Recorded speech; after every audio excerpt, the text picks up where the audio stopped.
வணக்கம். இது வசந்தம் டிவியின் இரவு நேர பிரதான செய்திகளுடன் நாம் எம் அசீம் முகமது, சாம்பவி குமாரலிங்கம். விரிவான செய்திகளுக்கு முதலில் இன்றைய தலைப்புச் செய்திகள்.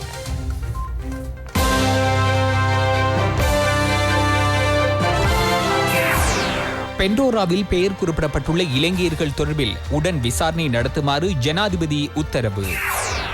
ஆசிரியர் தினத்தை கருப்பு தினமாக மாற்றச் சென்ற ஸ்டாலினுக்கு பெற்றோர்கள் படிப்பித்த பாடம். ஆசிரியர்களுக்கான கௌரவம் மேலும் அதிகரிப்பு. வரலாற்றில் முதல் முறையாக ஆசிரியர்களுக்கு அடையாள அட்டை. வடக்கு மக்களின் தாகத்தை தீர்க்கும் பாரிய 3 குடிநீர் விநியோக திட்டங்களை இன்று மக்களின் உரிமைக்கு வழங்கினார் பிரதமர். எதிர்க்கட்சியின் சவாலை ஏற்ற அமைச்சர் கம்மன் பில UNP அரசின் எரிபொருள் ஒப்பந்தத்தை சபையில் சமர்ப்பித்தார். தொற்றாளர்கள் எண்ணிக்கை தொடர்ந்தும் 500 கடந்தே உள்ளது. ஆலோசனைகளை பின்பற்றவும் சுகாதார பிரிவினர் மக்களிடம் கோரிக்கை. Facebook ஏற்படுத்தும் பாதிப்பை உலகிற்கு வெளிப்படுத்தினார் அதன் முன்னாள் முகாமையாளர்.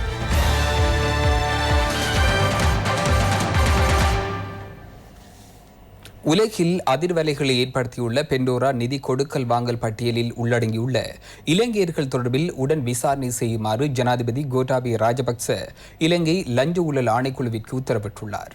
1 மாத கால பகுதிக்குள் விசாரணை அறிக்கையை சமர்ப்பிக்குமாறும் ஜனாதிபதி அறிவுறுத்தியுள்ளார். உலகம் பூராகவும் உள்ள அரச தலைவர்கள், அரசியல்வாதிகள் உள்ளிட்ட 35 பேருக்கும் 100 நாடுகளைச் சேர்ந்த 300 அரச அதிகாரிகளுக்கும் உரிய சொத்துக்கள் குறித்த ரகசிய நிதி தகவல்கள் பெண்டோரா பத்திரத்தின் மூலம் வெளியிடப்பட்டுள்ளன. இத்தகவல்களை அம்பலப்படுத்துவதற்காக சுமார் 12 மில்லியன் ஆவணங்கள் பயன்படுத்தப்பட்டுள்ளதாக பெண்டோரா இணையதளம் தெரிவிக்கின்றது. ஒரு சில முன்னாள் ஜனாதிபதிகள், தற்போது அதிகாரத்தில் உள்ள அரச தலைவர்கள், இந்திய கிரிக்கெட் வீரர் சச்சின் டெண்டுல்கர், ஜோர்தானின் அப்துல்லா மன்னர் உள்ளிட்டவர்களின் சொத்துக்கள் குறித்த தகவல்களும் இதில் அடங்குகின்றன. பெண்டோரா மோசடிக்காரர்கள் தொடர்பான தகவல்களை உடன் வெளிப்படுத்த வேண்டுமென எதிர்க்கட்சித் தலைவர் சஜித் பிரேமதாச தெரிவித்துள்ளார். இவ்வாறு பாரிய பணத்தொகை அவர்களுக்கு எவ்வாறு கிடைத்தது என்பது தொடர்பில் நாட்டிற்கு வெளிப்படுத்த வேண்டுமென எதிர்க்கட்சித் தலைவர் தெரிவித்துள்ளார். பெண்டோரா பத்திரத்தின் ஊடாக தகவல் வெளிக்கொணரப்பட்டுள்ள இலங்கையர்கள் தொடர்பில் உடன் விசாரணை செய்யுமாறு ஜனாதிபதி கோட்டாபய ராஜபக்ஷ லஞ்ச ஊழல் விசாரணை ஆணைக்குழுவிற்கு உத்தரவிட்டுள்ளார். 1 மாத காலத்திற்குள் விசாரணையை நிறைவு செய்து தமக்கு அறிக்கையை சமர்ப்பிக்குமாறும் ஜனாதிபதி அறிவுறுத்தியுள்ளார். ஜனாதிபதியின் இந்த உத்தரவு ஜனாதிபதியின் சட்ட பணிப்பாளர் நாயகம் ஹரிகுப்த ரோஹணதீரவினால் லஞ்ச ஊழல் குற்றச்சாட்டுகள் தொடர்பில் விசாரணை செய்யும் ஆணைக்குழுவின் பணிப்பாளர் நாயகத்திற்கு எழுத்து மூலம் அனுப்பி வைக்கப்பட்டுள்ளது. ஒரு சில நாட்களுக்கு முன்னர் பெரும் பரபரப்பை ஏற்படுத்திய பெண்டோரா பத்திரங்கள் மூலம் வெளிவந்த சொத்துக்களை திரட்டியவர்களின் பெயர் குறிப்பிடப்பட்டுள்ள சகல இலங்கையர்கள் தொடர்பாகவும் அக்கொடுக்கல் வாங்கல்கள் குறித்த உடனடி விசாரணை ஒன்றை ஆரம்பிக்குமாறும் 1 மாத காலத்திற்குள் விசாரணை அறிக்கையை பெற்றுத் தருமாறும் ஜனாதிபதி இன்று காலை லஞ்ச ஊழல் ஆணைக்குழுவின் தலைவருக்கு உத்தரவிட்டார். இதேவேளை இந்த சம்பவம் தொடர்பில் விசாரணை செய்யுமாறு ஜனாதிபதி உத்தரவிட்டுள்ளதாக லஞ்ச ஊழல் குற்றச்சாட்டுகள் தொடர்பில் விசாரணை செய்யும் ஆணைக்குழுவின் பணிப்பாளர் நாயகம் அப்சரா கல்தேரா தெரிவித்துள்ளார். பெண்டோரா பத்திரத்தில் பெயர் குறிப்பிடப்பட்டுள்ள திருக்குமார் நடேசன் ஜனாதிபதிக்கு கடிதம் ஒன்றை அனுப்பியுள்ளதுடன் அதில் குறித்த குற்றச்சாட்டு தொடர்பில் விரைவில் விசாரணை மேற்கொள்ளுமாறும் குறிப்பிட்டுள்ளார். இதற்கு தான் உயர்ந்தபட்ச ஒத்துழைப்பை வழங்கவுள்ளதாகவும் அவர் தெரிவித்துள்ளார். பெண்டோரா பத்திரம் தொடர்பில் அமைச்சரவை முடிவுகளை அறிவிக்கும் வாராந்த ஊடக சந்திப்பிலும் கருத்துக்கள் முன்வைக்கப்பட்டன. அரசாங்கத்தை பிரதிநிதித்துவப்படுத்தும் எந்த அரசியல்வாதியும் இந்த பட்டியலில் உள்ளடக்கப்படவில்லை. வர்த்தகர் ஒருவர் தொடர்பிலும் அவருடைய மனைவி தொடர்பாகவுமே பெண்டோரா பத்திரத்தில் குறிப்பிடப்பட்டுள்ளது. ஜனாதிபதி 1 மாத கால பகுதிக்குள் விசாரணை செய்து அறிக்கை சமர்ப்பிக்குமாறு உத்தரவிட்டுள்ளார். பெண்டோரா பத்திரத்தின் தரவுகளுக்கு அமைய அதில் கூறப்பட்ட அனைத்து கொடுக்கல் வாங்கல்களும் 2005 ஆண்டிற்கு முன்னர் இடம்பெற்றவை என அமைச்சர் நாமல் ராஜபக்ஷ தெரிவித்தார். ரணசிங்க பிரேமதாச மற்றும் சந்திரிகா பண்டாரநாயக்க ஆகிய ஜனாதிபதிகளின் ஆட்சி காலத்தில் இடம்பெற்ற கொடுக்கல் வாங்கல்கள் தொடர்பிலேயே பத்திரத்தில் குறிப்பிடப்பட்டுள்ளது. எனவே யார் இதற்கு பொறுப்பு கூற வேண்டும்? ராஜபக்சக்கள் மீது எவராவது விரல் நீட்டினால் 2005 ஆண்டுக்கு பின்னரே ஜனாதிபதி மஹிந்த ராஜபக்ச ஆட்சிக்கு வந்தார். எனவே இந்த விடயம் தொடர்பில் அந்த ஆட்சியாளர்கள் பதிலளிக்க வேண்டும்.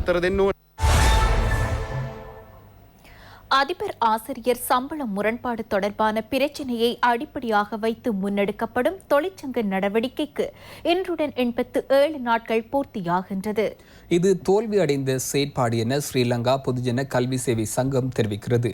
இதேபோல் இன்றைய தினம் அதிக அளவான ஆசிரியர்கள் ஆர்ப்பாட்டத்தில் ஈடுபடுவார்கள் என குறிப்பிட்டாலும் மிக குறைந்த அளவானோரே இதில் பங்கேற்றதாக எமது செய்தியாளர்கள் தெரிவித்தனர். ஆசிரியர் சம்பள பிரச்சினைக்கு அரசு தீர்வு வழங்கியது. எனினும் அத்தீர்வை ஏற்றுக்கொள்ளப் போவதில்லை என இலங்கை ஆசிரியர் சங்கம் தெரிவிக்கின்றது. தொடர்ச்சியாக தொழிற்சங்க நடவடிக்கை முன்னெடுக்கப்படும் என்றும் தெரிவிக்கின்றது. சர்வதேச ஆசிரியர் தினத்தன்று நாடு தழுவிய தொடர் ஆர்ப்பாட்டங்களை நாம் ஒழுங்கு செய்துள்ளோம். ஆசிரியர் அதிபர் சம்பள முரண்பாட்டிற்கு தீர்வை பெற்றுத் தருமாறு வற்புறுத்துகிறோம். அமைச்சரவை உபகுழு மூலம் முன்வைக்கப்பட்டுள்ள சம்பள திட்டத்தை 4 கட்டங்களாக அன்றி ஒரு கட்டத்தின் கீழ் வழங்க வேண்டும் என்பதை எமது கோரிக்கையாகும். இக்கோரிக்கை தொடர்பாக அரசாங்கம் செயல்படாவிட்டால் எமக்கு மாற்று வழி கிடையாது. எமது போராட்டத்திற்கு இன்றுடன் 87 நாட்கள் நிறைவடைகின்றன. உடனடியாக எமது பிரச்சனையை தீர்த்து வையுங்கள். எவ்வாறாயினும் உயர்தரம் மற்றும் புலமை பரிசில் பரீட்சைக்கு இதுவரை 90% பாடசாலைகள் விண்ணப்பித்துள்ளதாக ஸ்ரீலங்கா பொதுஜன கல்வி சேவை சங்கம் தெரிவிக்கின்றது. எவ்வாறாயினும் இத்தொழிற்சங்க நடவடிக்கையானது தோல்வியடைந்த ஒரு செயற்பாடு என அதன் தேசிய அமைப்பாளர் சிசிரகுமார ரத்நாயக்க தெரிவித்துள்ளார். ஆசிரியர் அதிபர் சம்பள முரண்பாடு குறித்து தொழிற்சங்க நடவடிக்கையானது தோல்வியடைந்த செயல்பாடு என கூறுகின்றேன்.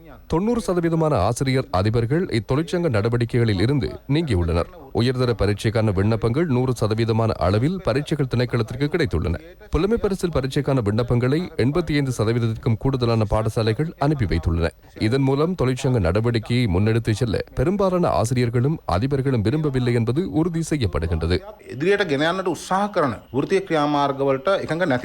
பாடசாலை ஆரம்பிக்கப்பட்டவுடன் ஆசிரியர்கள் பிள்ளைகளுக்கு கல்வி கற்றுக் கொடுப்பதற்கு தயாராகி வருவதாக இலங்கை கல்வி நிர்வாக சேவை சங்கம் தெரிவிக்கின்றது. கடந்த வருடமும் ஆசிரியர்களுக்கு ஆசிரியர் தினத்தை மாணவர்களோடு கொண்டாட முடியாமல் போனது. இந்த வருடமும் அது முடியவில்லை. மாணவர்கள் ஆசிரியர்கள் பாடசாலைக்கு விரைவாக செல்வதற்கான பின்புலத்தை ஜனாதிபதியும் அரசாங்கமும் உருவாக்கி வருகின்றனர். எங்களோடு இருக்கின்ற சகல ஆசிரியர்களும் பாடசாலை ஆரம்பித்தவுடன் பிள்ளைகளுக்கு கற்பித்தல் நடவடிக்கைகளை முன்னெடுக்க எதிர்பார்த்து காத்திருக்கின்றனர். உலக ஆசிரியர் தினமான இன்று நாடு முழுவதும் பல பகுதிகளில் அதிபர் ஆசிரியர்கள் ஆர்ப்பாட்டங்களை முன்னெடுத்தனர். இதேவேளை வடமாகாண ஆசிரியர் அதிபர்கள் தமது சம்பள முரண்பாட்டை தீர்க்குமாறு கோரி யாழ் நல்லூரில் உள்ள வடமாகாண கல்வி அமைச்சின் அலுவலகத்திற்கு முன்பாக இன்று ஆர்ப்பாட்டத்தில் ஈடுபட்டனர். வவுனியாவில் ஆசிரியர் தினமான இன்று அதனை கருப்பு தினமாக பிரகடனப்படுத்தி வவுனியா நகரிலும் ஆர்ப்பாட்டம் இடம்பெற்றது. வவுனியா தெற்கு வலய கல்வி திணைக்களத்திற்கு முன்பாக ஒன்றிணைந்த அதிபர் ஆசிரியர்கள் தமது கோரிக்கைகளை முன்வைத்து ஆர்ப்பாட்டத்தில் ஈடுபட்டனர். மன்னார் மற்றும் மடு கல்வி வலயங்களிலும் இன்று ஆர்ப்பாட்டம் முன்னெடுக்கப்பட்டது. மன்னார் வலய கல்வி அலுவலகத்திற்கு முன்பாகவும் ஆண்டாங்குளத்தில் அமைந்துள்ள மடு கல்வி வலயத்திற்கு முன்பாகவும் ஆசிரியர்கள் ஆர்ப்பாட்டத்தில் ஈடுபட்டனர்.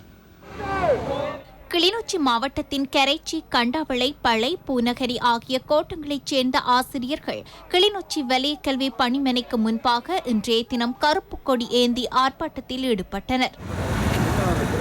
ஹட்டன் நகர் மத்தியில் உள்ள மணிக்கூட்டு கோபுரத்திற்கு அருகில் இன்றைய தினம் அதிபர் ஆசிரியர்கள் தமது சம்பள முரண்பாட்டிற்கு தீர்வு கோரி ஆர்ப்பாட்டத்தில் ஈடுபட்டனர். இலங்கை இஸ்லாமிய ஆசிரியர் சங்கத்தின் பிரதான ஆர்ப்பாட்டம் கல்முனை கல்வி வலய அலுவலகத்திற்கு முன்பாக இன்று இடம்பெற்றது. அம்பாறை நகரிலும் இன்றைய தினம் ஆசிரியர்கள் கவன ஈர்ப்பு போராட்டத்தை முன்னெடுத்தனர். இதனால் நகரில் சில மணி நேரம் வாகன நெரிசலும் ஏற்பட்டது. கிண்ணியா வலய கல்வி அலுவலகத்திற்கு முன்பாகவும் இன்றைய தினம் அதிபர் ஆசிரியர்கள் கவன ஈர்ப்பு போராட்டத்தை முன்னெடுத்திருந்தனர். அதிபர் ஆசிரியர்கள் முன்னெடுத்த எதிர்ப்பு ஆர்ப்பாட்டத்திற்கு மக்கள் தமது எதிர்ப்பை வெளியிட்டனர்.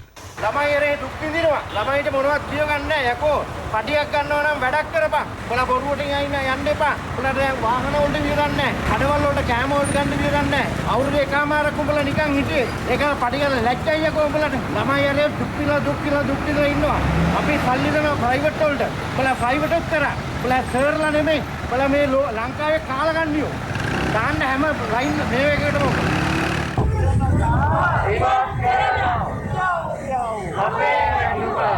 ළමයිගේ අධ්‍යාපනය බාර ගන්නවද මේගොල්ලෝ? මේ ළමයි දැන් අවුරුද්දක් විතර ඉතින් අධ්‍යාපනයක් නැහැ. මේ ළමයි පව් අහිංසක ළමයි. දැන් මාස ගාණක් පඩි ගත්තා. ගෙදරින් නම් පඩි ගත්තේ මාස ගාණක්. නිකන්. පව් මේ ළමයි. දැන් මේ ළමයිගේ අනාගතේ මේගොල්ලෝ තනිකරම මේ විනාශ කරනවා. සාප කරන මේ ළමයින්ට මේ කරන වැඩේ ලංකාවෙම කිරුවෝ. කවදද මේ දෙමව්පියෝ ලංකාවෙම මේ ළමයින්ට එරෙහිව එකතු වෙයි මේගොල්ලෝ.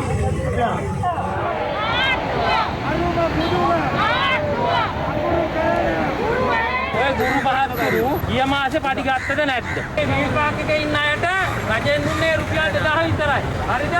ඒකවල ඔය මහත්තුරු ඇවිල්ලා මෙතන ස්ට්‍රයික් කරනකොට අපිට රුපියල් 100ක් හොයාගන්න කොහොමද කියලා හිතන්න. මාසේ පඩි අරගෙන ඇවිල්ලා මෙතන උද්ඝෝෂණ කරනවා. ගන්න කොහොමද? මට ළමයි 3 දෙනෙක් ඉන්න උන්ට උගන්වන්න විදියක් නැහැ. ඔන්ලයින් ෆීස් ගෙවන්න විදියක් නැහැ. ඔන්ලයින් අදක් ගෙවන්න ඕන. ඒක අද 750 ගෙවන්න. 750 හොයාගන්න තමයි ආයේ.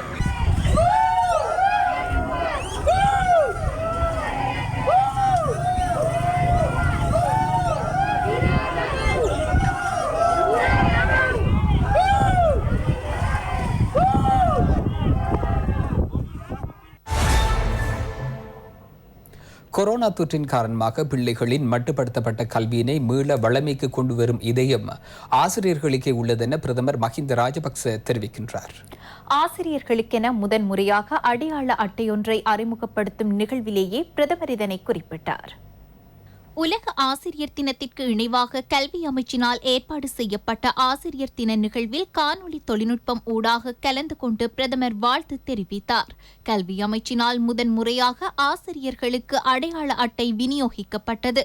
எமது அன்பிற்குரிய ஆசிரியர்கள் ஆரம்ப காலம் முதல் சமூகத்திற்கு சிறந்த பிரஜைகளை உருவாக்கி கொடுக்கும் அர்ப்பணிப்பை மேற்கொண்டு வருவதாக பிரதமர் இங்கு தெரிவித்தார். ගුරුවරුන් ලෙස සමස්ත මානව වර්ගයාගේ යහපැවැත්ම වෙනුවෙන් ஆசிரியர்கள் என்ற அடிப்படையில் முழு மாணவர் சமுதாயத்தையும் நல்வழிப்படுத்துவதற்காக நீங்கள் முன்னெடுக்கும் பணியினை நாம் ஒருபோதும் குறைத்து மதிப்பிடப் போவதில்லை. அதனால் அரசாங்கம் என்ற வகையில் ஆசிரியர் தொழிற்குறைக்கான வரவேற்பை மேலும் நாம் உறுதிப்படுத்துகின்றோம். ஆசிரியர் கௌரவத்தை பாதுகாத்த மற்றும் பாதுகாக்கின்ற அரசாங்கம் என்ற வகையில் அவர்களின் நியாயமான கோரிக்கைகளுக்கு செவிசாய்க்க நாம் தயார் என்பதையும் நினைவுபடுத்துகின்றோம். தொழிற்சங்க போராட்டத்தின் போது ஆசிரியர்களின் கௌரவம் தொடர்பில் சிந்திக்க வேண்டும் என்பதோடு பிள்ளைகளின் அறிவு மட்டத்தை மேம்படுத்துவதற்கான செயற்பாடுகளை தொடர்ந்து முன்னெடுக்குமாறு நாம் உங்களிடம் கோரிக்கை விடுக்கின்றோம். முழு உலகமும் தொற்று நோய்க்குள்ளாகி இன்னல்களுக்கு முகம் கொடுத்துள்ள சந்தர்ப்பத்தில் வகுப்பறையில் இருக்கும் மாணவர்களுக்கு கற்பிப்பதை விட வீட்டில் உள்ள டிஜிட்டல் மாணவர்களுக்கு கற்பிப்பதற்கு நீங்கள் மேற்கொள்ளும் சிரத்தை எந்த அளவு என்பதை நாம் நன்றாக அறிவோம். ஆசிரியர்கள் மிக சக்தி மிக்க வில்லாகவும் மாணவர்கள் அதிலிருந்து முன்னோக்கி பாயும் அம்பாகவும் உள்ளனர். எனவே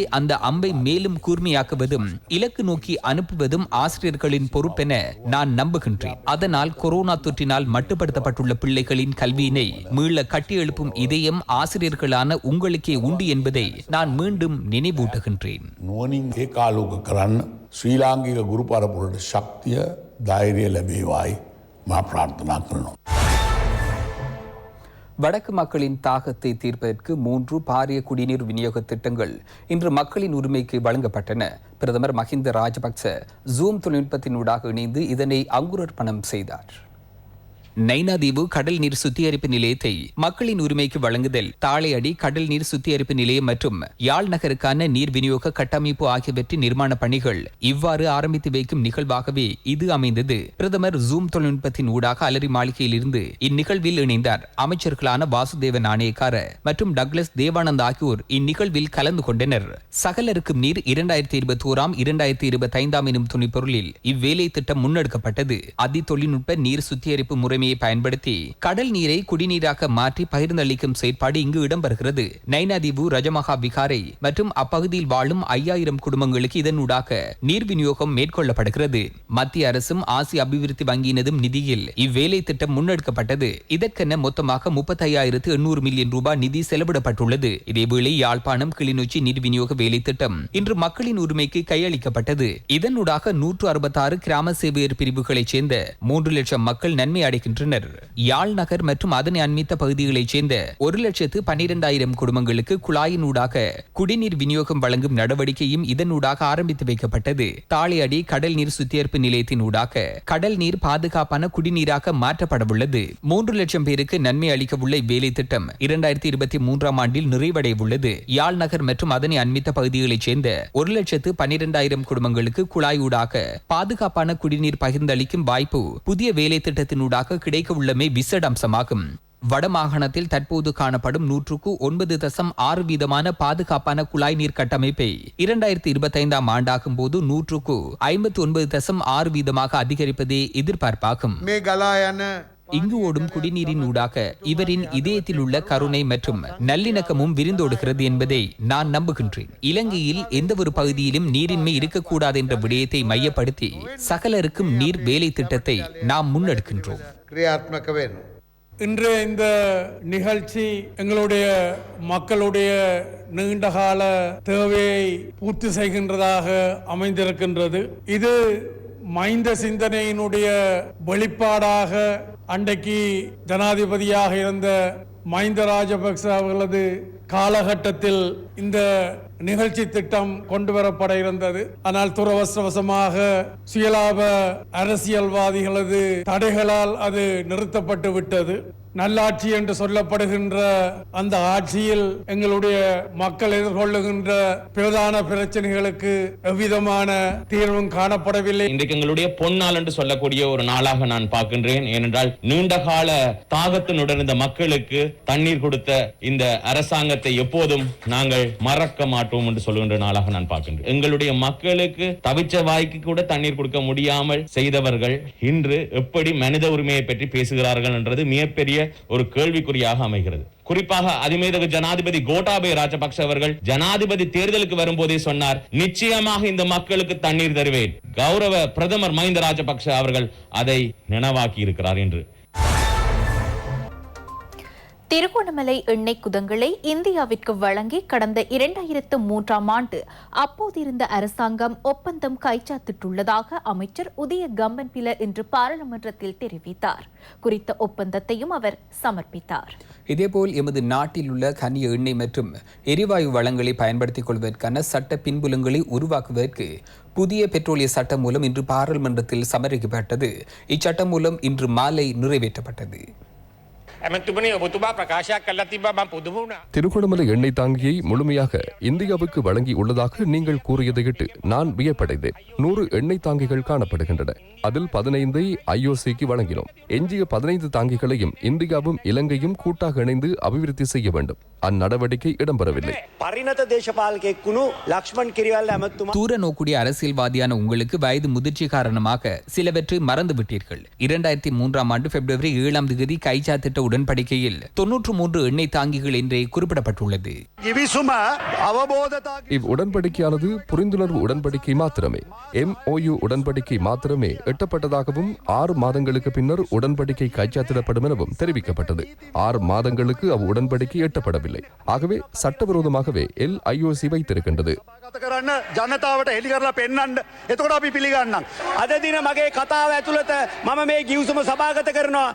நான் இந்த ஒப்பந்தத்தை சபையில் சமர்ப்பிக்கின்றேன். நான் கபீர் ஹாஷிமுடன் சவால் விடுக்கின்றேன். அவர் கூறுகின்ற MOUவை இன்றைய தினம் உடனடியாக சபையில் சமர்ப்பிக்க வேண்டும். எண்ணெய் குதங்கள் 35 வருடங்களுக்கு இந்தியாவுக்கு வழங்கப்பட்டுள்ளதாகவும் 2023ஆம் ஆண்டு கிடைக்கப் போவதாகவும் கூறுகின்றனர். 2003ஓடு 35ஐ இணைத்தால் 2023 என்று பதில் வரும் என கூறுகின்ற கபீர் ஹாஷிம் அவர்கள் 3ஆம் ஆண்டு சித்தி அடைந்தீர்களா என்பதையே நான் கேட்க வேண்டியிருக்கிறது. பெட்ரோலிய கூட்டுத்தாபனத்தை தனியார் மயப்படுத்துவதற்கான சட்ட மூலம் ஒன்று சமர்ப்பிக்கப்படுவதாக எதிர்க்கட்சி உறுப்பினர்கள் ஊடகங்கள் முன்பாக நாட்டை பிழையாக வழிநடத்தினர். இன்று சமர்ப்பிக்கப்படும் இந்த சட்ட மூலத்தில் பெட்ரோலிய கூட்டுத்தாபனத்தை தனியார் மயப்படுத்தும் விடயமோ அல்லது பெட்ரோலிய கூட்டுத்தாபனம் என்ற ஒரு சொல்லோ இதில் இல்லை. நாட்டுக்குள் காணப்படும் எரிபொருளை வெளியில் எடுத்து நாட்டை கட்டி எழுப்புவதற்கு தேவையான சட்ட ஏற்பாடுகளை தயாரிப்பதற்காகவே இச்சட்ட மூலத்தை நான் சமர்ப்பிக்கின்றேன்.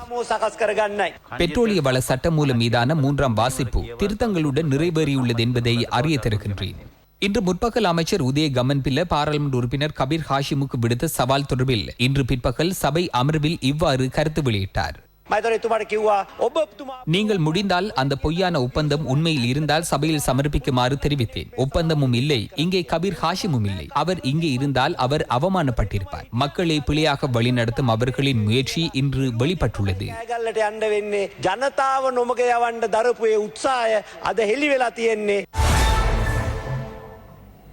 இந்நூற்றாண்டின் பாரிய வைரஸ் தொற்றுக்கு முகம் கொடுக்க வேண்டுமெனில் எந்த சந்தர்ப்பத்திலும் சுகாதார வழிகாட்டல்களை மறக்கக்கூடாதென சுகாதார பிரிவினர் சுட்டிக்காட்டுகின்றனர். தற்போதும் நாளாந்தம் 500க்கும் அதிகமான தொற்றாளர்கள் அடையாளம் காணப்படுவது சிறந்த நிலைமை அல்லவென அவர்கள் தெரிவிக்கின்றனர். அதேபோல் இன்றைய தினம் மேலும் 582 கொரோனா தொற்றாளர்கள் அடையாளம் காணப்பட்டுள்ளனர்.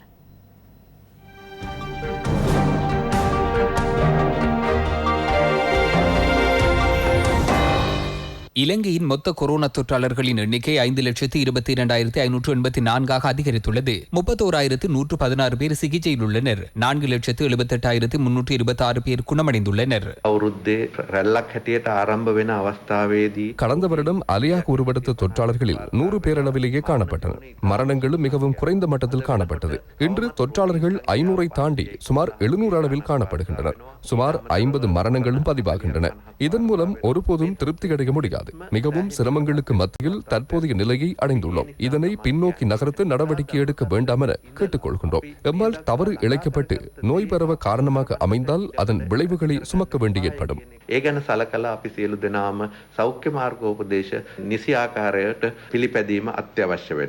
கொரோனா ஒழிப்பிற்காக 3வது தடுப்பூசியை வழங்குவது தொடர்பில் இன்றைய தினம் பாராளுமன்றத்தில் எதிர்க்கட்சியினர் எழுப்பிய கேள்விகளுக்கு சுகாதார அமைச்சர் கெஹலிய ரம்புக்வெல்ல பதிலளித்தார். நாம் இலங்கையில் 14,000 மில்லியன் ஃபைசர் தடுப்பூசிகளை இறக்குமதி செய்யவுள்ளோம். எனினும் நாம் கடந்த வாரம் அதனை திருத்தினோம். காரணம், உலக சுகாதார அமைப்பானது 65க்கு மேற்பட்டோருக்கு, அதாவது எமது சுகாதார கட்டமைப்பில் 60 வயதுக்கு மேற்பட்டோருக்கும் சுகாதார சேவையில் முன்வரிசையில் உள்ளோருக்கும் அதனை வழங்க திட்டமிட்டுள்ளோம். இதுவரைக்கும் உலக சுகாதார ஸ்தாபனத்தில் 16 தடுப்பூசிகள் பயன்படுத்தப்பட்டுள்ளன. அதில் 6-7 தடுப்பூசிகளை நாம் தற்போது நாட்டில் பயன்படுத்தி வருகின்றோம்.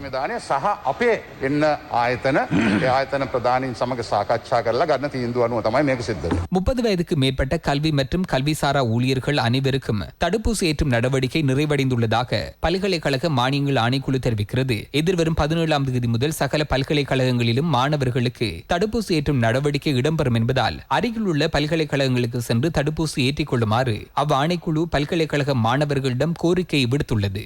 இதற்கமைய ஏதேனும் ஒரு தடுப்பூசியின் முதலாவது டோஸை 1,46,15,232 பேரும் 1,19,67,327 பேர் அதன் 2வது டோஸையும் பெற்றுள்ளனர்.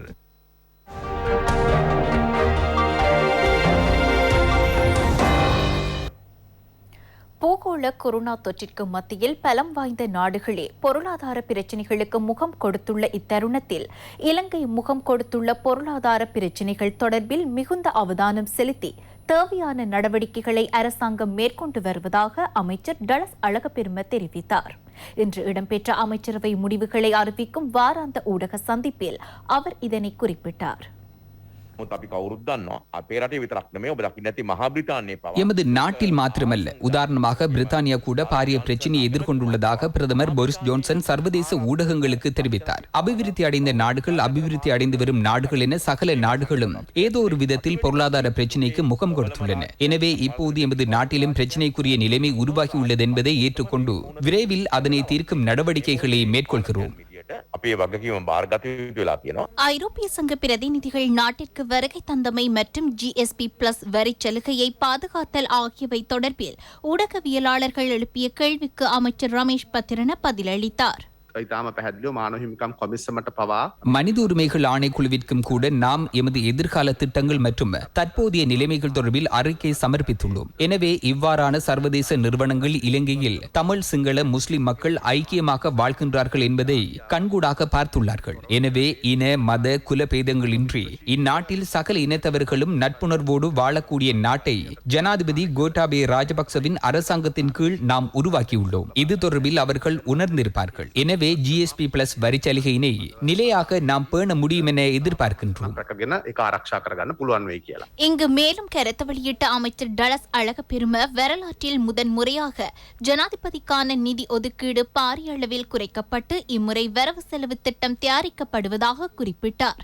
எந்த ஒரு மக்கள் பிரதிநிதிக்கும் அரசு அதிகாரிக்கும் மக்களின் நிதியை முறைகேடாக பயன்படுத்த எவ்விதத்திலும் இடமளிக்க மாட்டோம் எனவும் அமைச்சர் இங்கு தெரிவித்தார். ஜனாதிபதிக்கான நிதி ஒதுக்கீட்டில் பாரிய வரலாற்று ரீதியான நிதி குறைப்பு இம்முறை மேற்கொள்ளப்படுகிறது. இது மிகச்சிறந்த முன்னுதாரணமாகும். அரச பொறிமுறையில் உள்ள இந்த ஒரு அரசு அதிகாரியும் மக்கள் பிரதிநிதியும் இந்த கொள்கையினை பின்பற்ற வேண்டும். அவ்வாறு பின்பற்றாமல் பொறுப்பின்றி மக்களின் பணம் விரயமாக்கப்படுமாக இருந்தால் அதனை வெளிப்படுத்த வேண்டிய பொறுப்பு ஊடகங்களுக்கு உண்டு. அவ்வாறு வெளிப்படுத்தும் போது உங்களோடு நாமும் இருப்போம்.